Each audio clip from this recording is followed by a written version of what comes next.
এটা সেই পুশিং না, এটা হচ্ছে তারা তাদের দেশের কিছু অসাধু লোকদেরকে আমাদের দেশে ঢোকাতে চাচ্ছে, আমাদের দেশের স্থিতিশীলটাকে নষ্ট করার জন্য, এদেশে নতুন করে অরাজকতা সৃষ্টি করার জন্য, জনাব তারেক রহমানের নাম খারাপ করার জন্য। এটা হচ্ছে সেই পুশিং। এটা ওই দেশ থেকে লোক ঢুকাইয়ে পুশিং করবে বিষয়টা সেটা না, দেশের স্থিতিশীল নষ্ট করে অরাজকতা তৈরি করে দেশের অবস্থা খারাপ করবে, এইটা তারা সেই পুশিংয়ের ব্যবস্থা করছে।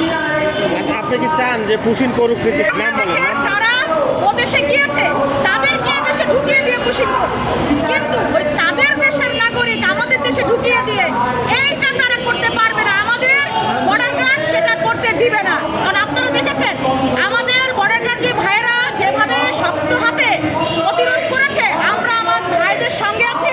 এ বাংলার জনগণ কোনোভাবেই সে সুযোগ কাউকে দিবে না। পাঠান, কিন্তু আমরা চাই যে সে আসুক, শেখ হাসিনাকে বাংলাদেশে তারা পুশিং করুক। আমরা চাই যে তাকে পাঠাক, আমরা আদালতের মাধ্যমে হাসিনার যে অপরাধ হয়েছে সেই অপরাধের সাজা হাসিনা ভোগ করুক। ভোগ করার পরে যদি তার সাজা মাফ হয় আইনি প্রক্রিয়ায়, তারপরে সে লিডার ক্লিন হিসাবে আবার যদি সে রাজনীতিতে ফিরতে পারে তাহলে সে ফিরবে, আমাদের কোনো আপত্তি থাকবে না। ওকে, থ্যাংক ইউ। কেটে দেন, কেটে দেন। অধিকারী উনি যে কাজগুলো করছে, আসলে ওনার ভিতরে উনি যে একটা মানুষ এটা ভাবতেও ঘৃণা লাগে, কারণ ওনার ভিতরে মনুষ্যত্ব নাই। আর একটা মানুষের ভিতরে